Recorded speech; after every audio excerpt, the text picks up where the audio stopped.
Thanks. I'll start by quoting one of your videos. You say, I know it's, by the way, my question is on climate change. Okay.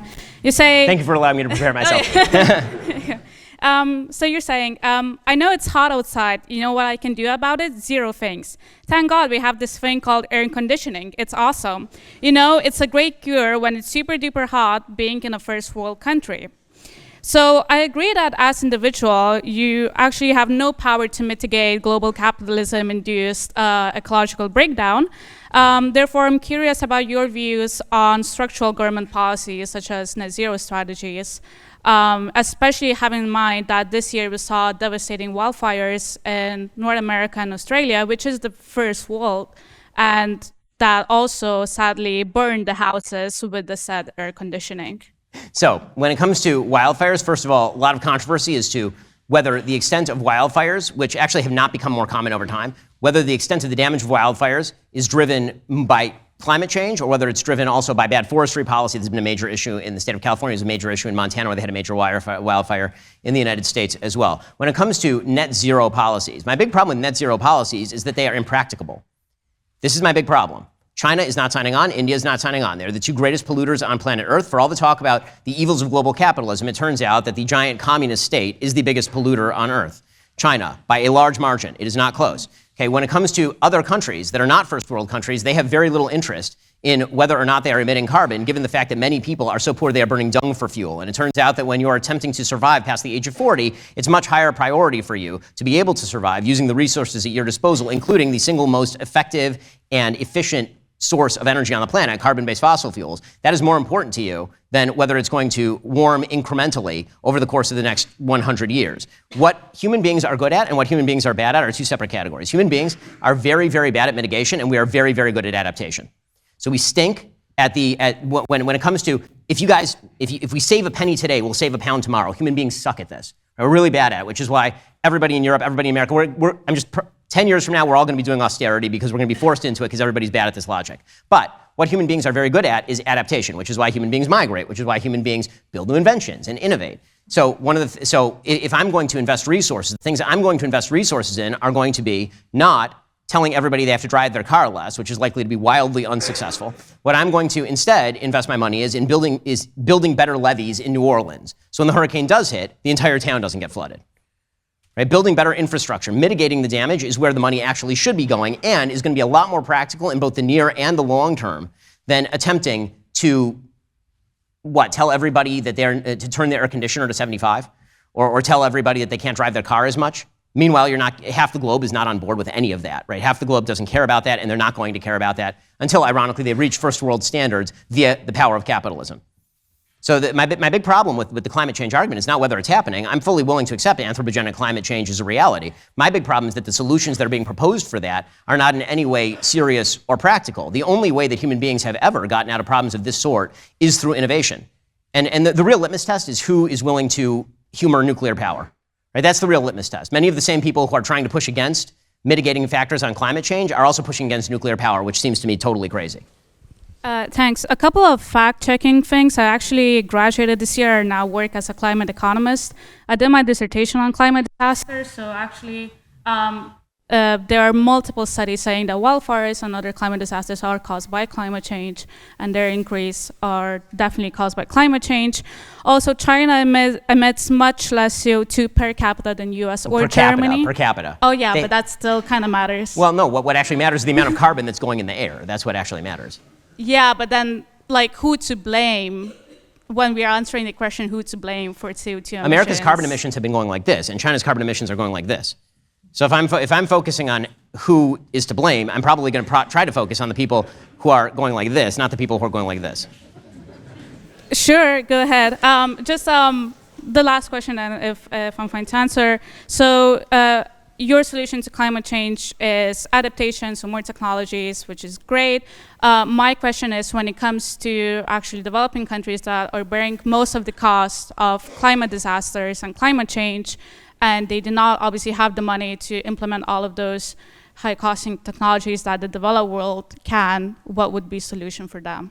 I mean, the solution for them, presumably, would be in terms of mitigating against climate change, building seawalls for them too. I mean, if we can give our foreign aid to corrupt foreign governments to embezzle, then we can certainly attempt to build some seawalls in low-lying coastal areas of third world countries. That seems like if you're going to give foreign aid, that seems like not a terrible place to give the foreign aid.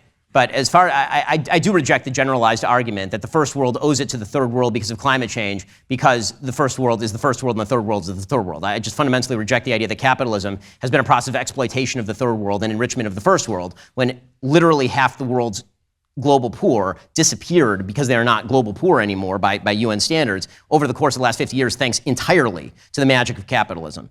So you can't take the benefits and then reject the downsides. I don't think it works that way. All right, thank you, and free Palestine.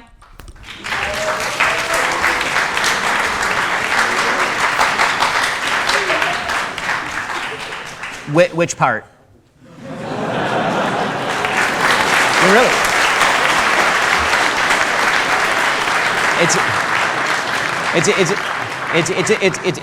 It's a serious question. What is it? I'm not going to comment on that. I mean, I saw you say from the river to the sea, so you can just say it out loud. Yeah, from the river to the sea. Yeah, there we go. Okay, I appreciate the idea that the Jewish state should be wiped completely off the map with the concomitant loss of life. But we're worried about climate change and the humanitarian aspects of climate change over the course of the next 100 years. Sure. Okay. The world has obviously witnessed heinous attacks by Hamas terrorists against innocent Israeli civilians. The most recent attack was massive. It was devastating. Killed over 1,500 Israeli men, women, children, babies. Thousands more have been injured. 200 are being held hostage after being kidnapped. The sworn enemy of Israel and the Jews will stop at nothing to slaughter every last Jew, obviously, but there is something you can do. The International Fellowship of Christians and Jews is on the ground right now, providing critical essentials like food, medicine, and other emergency supplies for vulnerable Jews who need immediate help. The need is urgent. This organization needs your help right now. To donate, please go to benforthefellowship.org. Give as generously as you can. Write it down. That is benforthefellowship.org. Again, I've been making recommendations on many places that you can give. One of the best places you can give is the International Fellowship of Christians and Jews. They're helping people on the ground right now in Israel. There's tremendous need. There are families that have been absolutely, completely destroyed. Tons of new orphans, tons of new widows, tons of people who are in desperate need. Head on over to benforthefellowship.org. And if you have money in your wallet or the inclination, please give generously, benforthefellowship.org. Over the last couple of weeks, you've been making this point that there's no moral equivalency between what Hamas did on October 7 and what Israel's response has been. But do you think there is a point at which the civilian death toll no longer justifies the actions of Israel, or do you think that alternatively Israel can justifiably kill every last civilian as long as its goal is to destroy Hamas? So Israel should do its best to avoid killing civilians in destroying Hamas. However, there is no number where it goes from every life obviously being valuable. There's no number, however, where it goes from 10,000 to 10,001, at which point it has entered the realm of disproportion. That's not how war works. If war worked that way, no one would ever win one. It also completely destroys, I talked about incentive structures, it destroys the incentive structure for military units to act in ways that do not put civilian lives in danger, to allow Hamas immunity by dint of the fact that they are deliberately hiding among civilian populations. If you actually want people to not hide among civilian populations, then there have to be serious penalties to those groups for doing that sort of thing. Providing a ceasefire to the terrorist group as they hide under the ground is precisely the reverse of that. But do you not realize that in using Hamas's disregard for civilian life to justify Israel's action, you are establishing the same equivalency that you are rejecting? Please explain.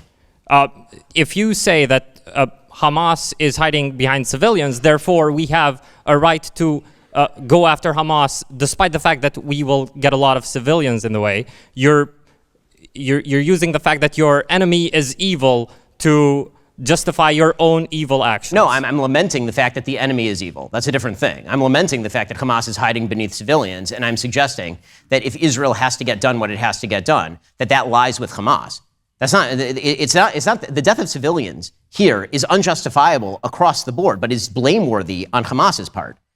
There's a difference between death being justifiable in these circumstances in the sense that it's ever morally praiseworthy or good, and where you place the blame for that death. I mean, that's a pretty obvious moral point. And to suggest that it's somehow a celebration of the death of civilians to point out that Hamas is hiding beneath them is to miss the point entirely. The entire point is that it's horrifying what Hamas is doing. If Hamas wants to end this all today, all they have to do is surrender. That's literally all they have to do. They have to walk out of the tunnels with their arms up and hand the hostages back to the Israelis, and this all goes away literally tomorrow. So all of this moral heartburn that people are having over Israel attempting to destroy a terrorist group that just murdered 1,500 civilians in their beds, including babies burned alive in ovens. The heartburn over that, because Hamas has simultaneously mistreated its own citizens, and so that's somehow Israel's responsibility. So Israel has to allow its own civilians to be put at risk because Hamas is deliberately putting its civilians at risk. Hamas is the governing body in the Gaza Strip. They've robbed their own citizens blind to the tune of billions of dollars. They have a $500 million investment portfolio in real estate around the globe, while 80% of their citizens are living in poverty. They took all the water pipes out of the ground and carved them into rockets, and somehow Israel is supposed to stop from deposing them because they're so cruel to their own civilians? That logic doesn't work in any way, shape, or form. Okay, thank you. Thank you. Are you tired of the lies and the twists of the mainstream media talking points? Yeah, me too. Join me in my newest series, Fact, where I dismantle and bring truth to this tiring mainstream agenda.